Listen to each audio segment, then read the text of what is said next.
Today, I am making a stew for you guys. Quick, simple, one bowl, delicious. It can be quick for a family dinner. Put it in your crock pot in the morning. It's done by the time you get home. Okay, first step. I was taught that if you do not color your meat, you have no flavor. Pardon the gloves, guys, but I have nails and I don't want ickies under my nails. So, get your pan as high as you can get it. You can almost see that it's smoking from here. So let me just turn it down because it's smoking. So we're gonna season our meat. How do we do that? Did you put oil in that pan? I did put oil. So, I only need one glove. So we're gonna season, oh, that's hot. Make sure to use lots of meat. Actually, I don't know why I need gloves. I'm not really handling meat. Lots of pepper. That's one side. When we get it in, we'll do the other side. Okay. All right. Oh, that's hot. Okay. Actually, you probably didn't even really need a pan. You could have just did it all together. Okay. So, we want this. Push it out so each piece fits nice. Don't overcrowd it, guys, or the meat will boil. You don't want your meat to boil. You want it to cook. Sear, I guess is the word I'm looking for. So, make sure, you know, it's true. Flavor gives you, color gives you flavor. I'm sorry, I'm lost here. I don't know where I learned that. I think I learned that from YouTube or Food Network, actually. I don't know the science behind it, but I know it works and it's always been good. And then when you fry it, you have, well, I'll show you, little bits on the bottom that are all flavor from whatever you fry. And that makes a big difference when you're cooking. So what we're gonna do is we're going to start to sear this and we'll get it all seared and then we will make sure that we get it put all together. Hi guys, I'm sorry. You can see how the meat is starting to burn. I forgot to talk about the cut of my meat, okay guys? This is what they call stew meat. In the grocery store, when you look for meat, it's called stew meat, and it's a lesser cut, not a very good cut, tougher, because what you're gonna do with this is, you're gonna cook this in the crock pot for many hours, and then it'll break down and become very tender. It'll be like a better cut of meat as you cook this down. This meat is not meant to be used for quick frying. Stew meat is meant to put in something and cook slow. That's why it's called stew. Right. You want it to stew for a while. Right, you want to cook it slow and low. Okay, you can see how we have beautiful color here. And so this is, you just to see, you just have beautiful color. So what we're going to do now is take my crock pot. I'm going to put all this beautiful meat in here, guys. I have a story to tell you. When I first married Scott, I did not know how to cook. Honest to God, I did not know how to cook. I'm still learning. And Scott was always my guinea pig, always. So what I did was, I remember the first time somebody told me how to cook stew. She told me this really quick recipe that I'm using here, and I came home and I was so excited to tell Scott what I was making, and he was impressed. And we've kept this stew for, since we lived in Burlington, I don't know, 20 years, 15 years, I've used the same stew recipe. It's a non-fail stew recipe. Okay, what are we putting in our stew, guys? Okay, here we go. I have very basic stuff. Now, what I have here, and you know me, I forget a knife. I have carrots, I have potatoes, and I have parsnips. Now, I bought baby carrots, but you guys can use anything you want. Potatoes. Did I say carrots? Well, I do have baby carrots too, but I have baby potatoes. But you can just buy big potatoes, cut it up, whatever you want to do. I was just being lazy. So what we're going to do is, I'm going to leave these whole. And we're going to take the carrots, and what we're going to do is we're going to open these puppies up. Scott never trusts me with a knife. I'm telling you, sometimes I've cut myself more than I can count. So we're going to put our carrots in here, okay? I don't to explain parsnips. All I know is they're sort of a cross between a carrot and, what's that vegetable we like? Turnip. It's sort of a cross between there. It's sweet, but yet it has a little bit of a bite to it. It's not bitter by any means. It's absolutely delicious. I say try them. It's not something you want to eat raw. Like carrots, you might chew it raw, and it's nice. It tastes okay. Yep. Parsnips, you don't really want to eat them raw. No. Now, parsnips, they always come like this. Why the heck? We have a tiny little thin end and a big end. I'll never know. This is how they come. I think it's the way they're grown. I have no idea. I have been known to mix my parsnips and my potatoes together. Rachel Ray showed me one time. She did a recipe with parsnips and potatoes and mixed them together. When you mash them. They were delicious. You remember, honey? Yep. They were so good. So I'm cutting relatively medium size because this is going to cook down, right?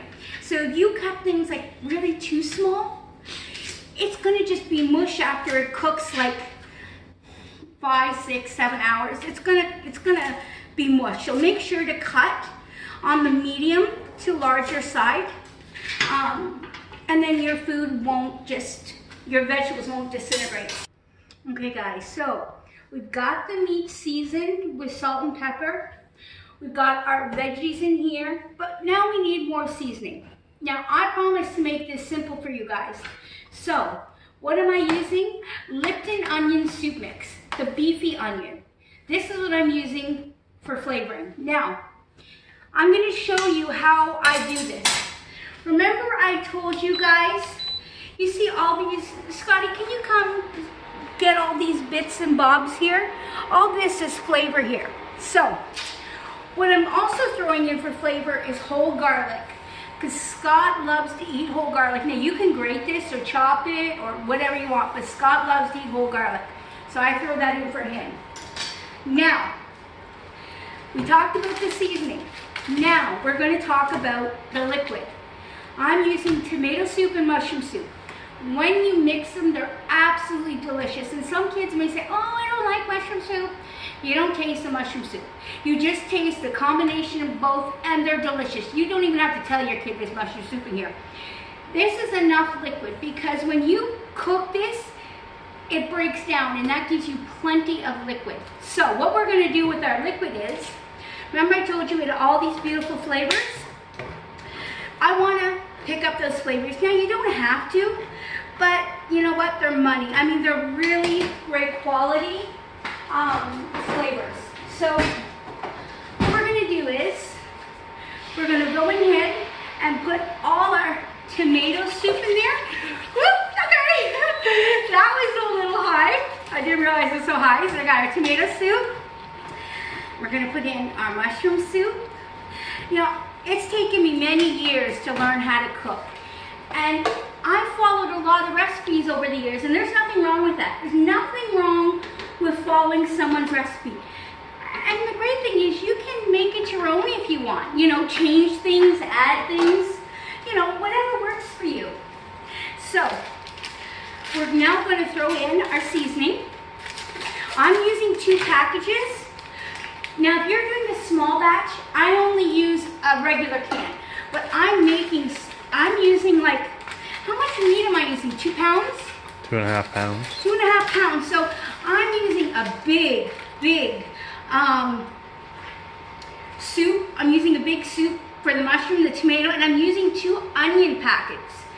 And then I'll make sure I have lots and lots of liquid to coat all my vegetables. And you can see as we're mixing this up, it also is taking the herbs that are dry. And when you put them in liquid or you fry them up, it wakes them up because they've just been sitting in here and they need a little bit of liquid to wake them up and sort of make them taste fresh again. And when you add liquid or you fry them, that does a great job. So I have cleaned up my bottom. We don't have to boil this, you're just scraping your bottom, that's all you're doing. So that's all scraped. Let me get this stuff out of the way. So now we're going to finish this off. I don't have anybody do all this stuff for me, so we're gonna do it. I have to do it all by myself. So here's the meat, Scott. Okay, all your meat's good to go, and you can see the juices in the bottom. This is all flavor. All those juices is flavor from the meat. Okay, we're gonna turn this puppy off. We're gonna go ahead, add all our vegetables. I think I might just have enough room. This is really cool. Okay, I might be able to do this. I'm having arm surgery and my arms are not like they should be. They're not strong enough, but I got it here. We can rest it on the pot. Okay, so we're putting this all in here. Let's get this out of the way. Put this out of the way. Now we're gonna try to mix this. I never thought this might be a little too small. I could have put it in a big bowl. If you just do it gently, Yeah, it'll I got a spoon here, proper spoon. just give it a slight stir as it cooks. It'll soften up and spread through I it. got it now. I had to get a proper spoon. Okay, you can see now, Scotty, how it's mixing.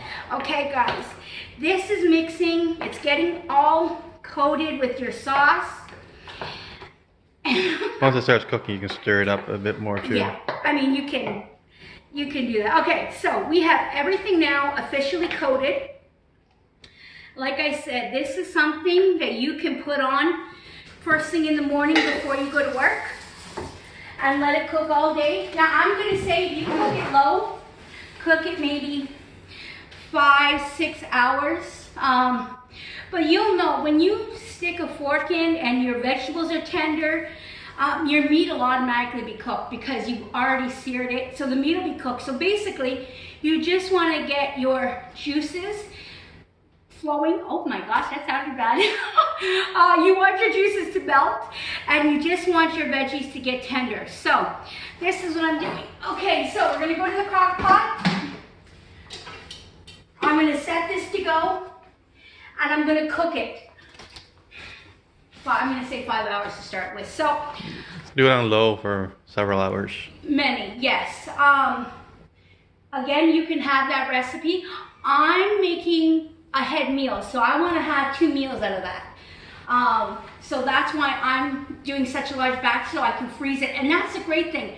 You can make this, pre-cook it, let it cool, and then you can freeze it and have it for next time. It's like that easy. So guys, when this is done, I'm going to show you what it looks like, and I will show you the final product when it's done. Hi guys, I was going to show you what the stew looked like when it was done cooking. Now mine cooked for how many hours? Must have been 3 on high and then another 5 Yeah, on so- low, 5 or 6 so on it low. was like 5, let's say it would have been like 7 hours, 8 hours.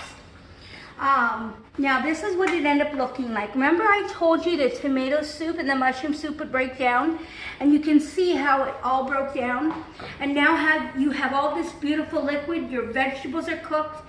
The nice thing about this is Scott and I are going to eat some of this for dinner tonight. And then we're going to go ahead and freeze that. And we will have a leftover meal.